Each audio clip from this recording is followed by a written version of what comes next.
இங்கே கடந்த ஒரு வருடங்களாக இந்த கிராமத்தில் நாங்கள் பல பிரச்சனைகளை சந்திச்சுக்கிட்டு இருக்கிறோம். இந்த கல்குவாரியானது திரு சக்திவேல் அவர்களுடைய பேரில் இயங்கி கொண்டிருக்கிறது. பக்கத்தில் சட்டத்தினுடைய அத்தனை விதிகளையும் புறந்தள்ளி ஒரு நீர்பிடிப்பு பகுதியில் பார்த்தீங்கன்னா அந்த குவாரியை கொண்டு வந்துட்டாங்க. அந்த கம்மாயினுடைய ஆழம் பார்த்தீங்கன்னா சராசரியாக ஒரு 10 அடி தான் இருக்கும். எங்கள் ஊரில் நிறைய விவசாய கிணறுகள், இந்த கள்ளிக்குடி தாலுகாலேயே அதிகப்படியாக விவசாயம் பண்ணக்கூடிய ஒரே ஊர், சுமார் ஒரு 800 ஏக்கர். அந்த அளவில் பார்த்தீங்கன்னா மோட்டார் வச்சு, பம்பு செட்டு வச்சு, கிணறுகள் வச்சு விவசாயம் பண்ணக்கூடிய ஒரு தன்னிறைவு பெற்ற இந்த கிராமமாக கடந்த 2020 முதல் இருந்தது. ஆனால் அதற்கு பின்னாடி இந்த ஊருக்கு மெல்ல மெல்ல மெல்ல ஆபத்து வர ஆரம்பிச்சது. அந்த குவாரி மூலியமாக எங்க ஊர்ல ஒரு சில விபத்துகள் கூட நடந்தது. இப்போ என்ன ஆகுதுன்னு கேட்டீங்கன்னா, சுத்தி இருக்கக்கூடிய அத்தனை கிணறுகள்லையும் நல்ல தண்ணியா இருந்தது சப்ப தண்ணியா மாறிடுச்சு. அதாவது உப்பு தண்ணியா மாறிடுச்சு. இன்னும் ஒரு வருடம் 1.5 வருடம் போயிடுச்சுன்னா குவாரியினுடைய ஆழம் கிட்டத்தட்ட 150 அடிக்கு பக்கமா தோண்டி இருக்கிறாங்க.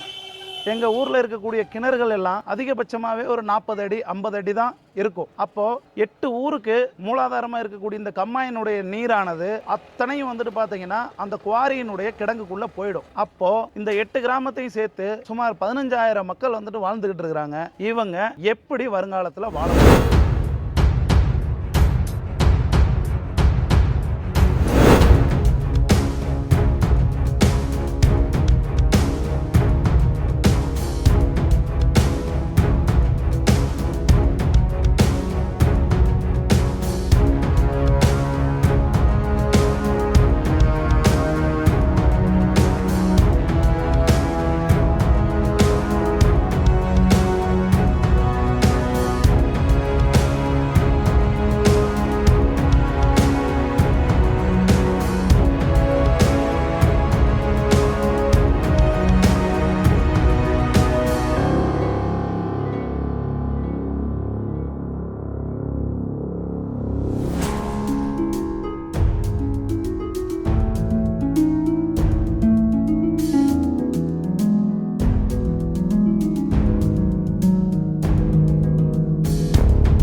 சகோதரர்களே, நாங்கள் பார்த்தீங்கன்னா மதுரை மாவட்டம் கள்ளிக்குடி வட்டம் திருமால் கிராமத்திலிருந்து இந்த செய்தியை பதிவு பண்ணுறோம். இங்கே கடந்த ஒரு வருடங்களாக இந்த கிராமத்தில் நாங்கள் பல பிரச்சனைகளை சந்திச்சுக்கிட்டு இருக்கிறோம். இந்த கல்குவாரியானது திரு சக்திவேல் அவர்களுடைய பேரில் இயங்கி கொண்டிருக்கிறது. நாங்கள் கல்குவாரியே வேண்டாம் அப்படின்னு சொல்லலை. அதை உரிமையாளர்கள் கவனமாக எடுத்துக்கணும். ஏற்கனவே கடந்த 2020 பார்த்தீங்கன்னா எங்கள் ஊரில் ஒரு குவாரியானது வந்தது. அதை எங்கள் ஊர் மக்கள் அனுமதிச்சிட்டாங்க. நாங்களும் அனுமதிச்சிட்டோம். ஆனால் அதனுடைய தாக்கம் எங்களுக்கு ஒரு 5 வருஷம் கழிச்சு தான் தெரியுது. ரெண்டாவது, அந்த குவாரியானது இங்க இருக்கிற ஒரு 8 கிராமத்துக்கு தாய்மடியா இருக்கக்கூடிய குராயூர் கண்மாய் அப்படின்ற இருக்கக்கூடிய இடத்துல பாத்தீங்கன்னா ரொம்ப 100 மீட்டருக்கு பக்கத்துல சட்டத்தினுடைய அத்தனை விதிகளையும் புறந்தள்ளி ஒரு நீர்பிடிப்பு பகுதியில் பாத்தீங்கன்னா அந்த குவாரியை கொண்டு வந்துட்டாங்க. அந்த கம்மாயினுடைய ஆழம் பாத்தீங்கன்னா சராசரியா ஒரு 10 அடி தான் இருக்கும். எங்க ஊர்ல நிறைய விவசாய கிணறுகள், இந்த கள்ளிக்குடி தாலுகாலேயே அதிகப்படியா விவசாயம் பண்ணக்கூடிய ஒரே ஊர், சுமார் ஒரு 800 ஏக்கர். அந்த அளவுல பாத்தீங்கன்னா மோட்டார் வச்சு, பம்பு செட்டு வச்சு, கிணறுகள் வச்சு விவசாயம் பண்ணக்கூடிய ஒரு தன்னிறைவு பெற்ற இந்த கிராமமாக கடந்த 2020 முதல் இருந்தது. ஆனா அதற்கு பின்னாடி இந்த ஊருக்கு மெல்ல மெல்ல மெல்ல ஆபத்து வர ஆரம்பிச்சது. அந்த குவாரி மூலியமாக எங்க ஊர்ல ஒரு சில விபத்துகள் கூட நடந்தது. இப்போ என்ன ஆகுதுன்னு கேட்டீங்கன்னா, சுத்தி இருக்கக்கூடிய அத்தனை கிணறுகள்லையும் நல்ல தண்ணியா இருந்தது சப்ப தண்ணியா மாறிடுச்சு. அதாவது உப்பு தண்ணியா மாறிடுச்சு. இன்னும் ஒரு வருடம் 1.5 வருடம் போயிடுச்சுன்னா குவாரியினுடைய ஆழம் கிட்டத்தட்ட 150 அடிக்கு பக்கமா தோண்டி இருக்கிறாங்க. எங்கள் ஊரில் இருக்கக்கூடிய கிணறுகள் எல்லாம் அதிகபட்சமாகவே ஒரு 40 அடி 50 அடி தான் இருக்கும். அப்போ 8 ஊருக்கு மூலாதாரமாக இருக்கக்கூடிய இந்த கம்மாயினுடைய நீரானது அத்தனையும் பார்த்தீங்கன்னா அந்த குவாரியினுடைய கிடங்குக்குள்ள போயிடும். அப்போ இந்த 8 கிராமத்தையும் சேர்த்து சுமார் 15,000 மக்கள் வாழ்ந்துகிட்டு இருக்கிறாங்க. இவங்க எப்படி வருங்காலத்தில் வாழ முடியும்? இது கேள்வி நம்பர் 1. ரெண்டாவது கேள்வி, இங்க உள்ள பள்ளிக்கூடமானது இவங்க குவாரி கொடுக்கறதுனுடைய 500 மீட்டர் டிஸ்டன்ஸுக்குள்ளேயே வந்துருச்சு. ஒரு கனரக வாகனம் இயங்கணும்னு சொல்லியாச்சுன்னா குறிப்பிட்ட அளவுல தார் சாலை இருக்கணும் அப்படின்றது விதி. சில சாலைகள்ல தார் சாலை இயங்கவே கூடாது. ஆனால் இங்க நீர் ஓடைகளிலும் நீர்பிடிப்பு பகுதிகளிலும் கனரக வாகனங்கள் இயங்கிக் கொண்டிருக்கிறது. அந்த நீர்பிடிப்பு பகுதிகளெல்லாம் கடந்து பள்ளிக்கூட வாசல் வழியா இந்த கனரக வாகனங்கள் செல்லுபடியாகுது போகுது. அப்போ என்ன நடக்கும்? கிராமத்தில் சராசரி சகஜமாக ஒரு பழக்கம் இருக்குது. என்ன பழக்கம்னா, நம்மளுடைய குழந்தைகளை நகரம் மாதிரி கொண்டு போய் பள்ளிக்கூட வாசலில் விட்டுட்டு வர மாட்டாங்க. வீட்டிலேருந்து 1 கிலோமீட்டரோ 2 கிலோமீட்டரோ அங்கேருந்து நேரடியாக பள்ளிக்கூடத்துக்கு அவங்களே போவாங்க, அவங்களே வருவாங்க. அப்போது பள்ளிக்கூட வாசல் முன்னாடி கனரகங்க வாகனங்கள் கிராஸ் ஆகும்போது இந்த குழந்தைகளுக்கு இந்த கல்குவாரியினுடைய உரிமையாளர்கள் உயிர் உத்தரவாதம் கொடுக்க முடியுமா? இதற்கு அரசு உயிர் உத்தரவாதம் கொடுக்க முடியுமா? இது கேள்வி 2. நீர் ஆதாரம் போச்சு, பள்ளிக்கூடங்களுக்கு பாதுகாப்பு இல்லாம போயிடுச்சு. 3வது விஷயம், எங்க ஊரு அதிகப்படியா மேய்ச்சல் நிலங்களை நம்பி இருக்கக்கூடிய ஒரு கிராமம். ஆடு மாடுகளை வச்சு மிகப்பெரிய அளவில் வாழ்வாதாரத்தை பெருக்கிக்கிட்டு இருக்கக்கூடிய ஒரு கிராமம். சுமார் இந்த ஒரு திருமால் கிராமத்தில் மட்டும் ஒரு 50,000 ஆடுகள் இருக்கும், சரிதானே? இந்த 50,000 ஆடுகளும் அந்த கண்மாயை சுற்றி இருக்கக்கூடிய பகுதிகளில் தான் போய் ஆடு மேய்ச்சிட்டு வருவாங்க. ஆடு மேய்ச்சி முடிச்சுட்டு அந்த கம்மாயில் இருக்கிற தண்ணியை தான் பார்த்தீங்கன்னு சொல்லியாச்சுன்னா ஆடை தண்ணிக்கு விடுறதுன்னு சொல்லுவோம். அந்த தண்ணிக்கு விடுவாங்க. இப்போ அந்த கம்மாய்க்கு 100 மீட்டருக்கு பக்கத்திலேயே இந்த குவாரி வந்திருக்கு. நாங்கள் ஒரு மாசத்துக்கு முன்னாடி நேரடியாக கண்கூடமாக பார்த்தோம். தூசி வருது, ஏதோ பெரிய சூறாவளி வருதுன்னு பார்த்தீங்கன்னா எல்லாமே குவாரிகள்ல இருந்து வரக்கூடிய கரும்புகை. அது அத்தனையும் போய் இருக்க கொஞ்சம் கொஞ்சம் தண்ணியிலையும் போய் விழுந்ததுன்னு சொல்லியாச்சுன்னா அதை குடிக்கக்கூடிய ஆடுகள் எப்படி உயிரோட இருக்க முடியும்? ஏற்கனவே இங்க கிராம மக்கள் பார்த்தீங்கன்னா அந்த குவாரியினுடைய தண்ணியை எடுத்து வெளியில விட்டுருக்காங்க. அதை பார்த்தீங்கன்னா ஆடு மாடை விட்டு மேய்க்கும் போது நிறைய ஆடுகள் மயங்கி விழுந்துருச்சு. ஸோ இதனால தான் நாங்கள் பார்த்தீங்கன்னா இந்த குறிப்பிட்ட இடத்துல கல்குவாரி வேண்டான்னு சொல்றோம். ஆனால் அதை புரியாத ஆட்சியாளர்கள் சட்டத்துக்கு புறம்பாக நிறைய அனுமதிகளை கொடுத்துட்டு எங்களை வாழ விடாமல் பண்ணுறாங்க. இது கடந்த 5 வருஷமா நடக்குது. சரி, ஒரு குவாரி தானே போனா போகுது அப்படின்னு சொல்லி நாம விட்டுட்டோம். இப்போ 2வது குவாரி ஆரம்பிக்க போறதாக கடந்த 2024 9வது மாதம் ஒரு கருத்து கேட்பு கூட்டம் நடந்தது. ஏற்கனவே குவாரியினுடைய துன்பங்களை அனுபவித்த எங்களது கிராம மக்களும் பக்கத்தில் இருக்கக்கூடிய குராயூர் மொச்சிக்குளத்தை சேர்ந்த கிராம மக்களும் அந்த கருத்து கேட்பு கூட்டத்தில் கலந்துகிட்ட அத்தனை பேரும் பார்த்தீங்கன்னா ஆர்டிஓ முன்னிலையில், மாவட்ட சுற்றுச்சூழல் பொறியாளர் முன்னிலையில் யாருமே குவாரிக்கு பார்த்தீங்கன்னா ஆதரவா ஒருத்தர் கூட கருத்து தெரிவிக்காம கலந்து கொண்ட அத்தனை பேரும் ஒட்டுமொத்தமா எதிர்ப்பு தெரிவிச்சிருக்காங்க. இப்போ அரசு கருத்து கேட்பு கூட்டம் நடப்பது கண்துடைப்புக்காகவா இல்ல உண்மையிலே மக்களின் கருத்து கேட்பு கேட்டு அதை செயல்படுத்துறதுக்காகவா? அந்த கருத்து கேட்பு கூட்டத்தினுடைய காப்பி எங்களுடைய கையில இருக்கு. அதுல பாத்தீங்கன்னா ஆர்டிஓ முன்னிலை பதிவு பண்ண அத்தனை கருத்துக்களும் பக்காவா பதிவு செய்யப்பட்டுள்ளது.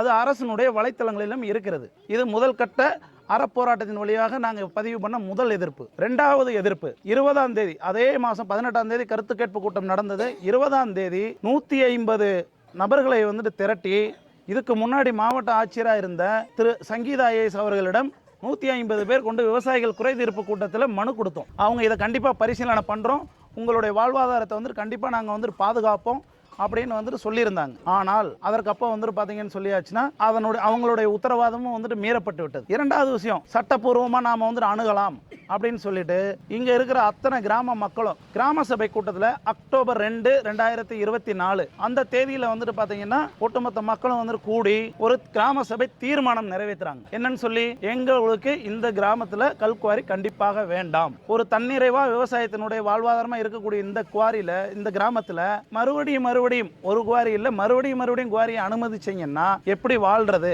அப்படின்னு சொல்லி 228 பேர் கையெழுத்து போட்டு அந்த தீர்மானத்தை அங்கீகரிச்சிருக்கிறார். பஞ்சாயத்து தலைவர் உள்பட அந்த கிராம சபை தீர்மானத்தை ஆதரிச்சிருக்கிறார். அதனுடைய காப்பியும் வலைதளங்கள்ல இருக்கு. அதனுடைய தீர்மான நகலும் எங்கள்கிட்ட இருக்கு. கிராம சபை தீர்மானத்தினுடைய விதி என்ன சொல்லுது? 3000 பேத்துக்கு கீழே இருக்கக்கூடிய ஒரு கிராமத்துல வெறும் 300 பேர்ல இருந்து 200 பேத்துக்குள்ள இருந்து ஒரு தீர்மானத்தை ஆதரிச்சாங்கன்னு சொல்லியாச்சுன்னா அந்த தீர்மானம் செல்லுபடியாகும் சொல்லுது. இதுதான் பஞ்சாயத்து ராஜ் சட்டம் சொல்லுது. ஆனால் அதையும் மீறி புதுசா இருக்கக்கூடிய குவாரிக்கு அனுமதி கொடுத்திருக்கிறாங்க. சரி, ஒரு பெரிய அவேர்னஸ் நாம கிரியேட் பண்ணலாமே, கல்குவாரினால எல்லா மக்களும் பாதிக்கப்படுறாங்களே அப்படின்னு சொல்லிட்டு எங்களை நாங்கள் துன்புறுத்துவதற்காக ஒரு நாள் அடையாள உண்ணாவிரத போராட்டம் நடத்துவதற்காக திருமங்கலம் தாலுகா போலீஸ் ஸ்டேஷன்ல அனுமதி கேட்டோம். அனுமதி 2 முறை மறுக்கப்பட்டது. நாங்கள் கிராமத்து மக்கள் என்ன செய்வோம்? அதுக்கப்புறம் வேற வழி இல்லாம அங்கே இங்கேன்னு சொல்லி வழக்கறிஞர்களை தேடி ஒரு வழக்கறிஞரை பிடிச்சி ஹைகோர்ட்ல போட்டு நிறைய நிதி செலவு பண்ணி அந்த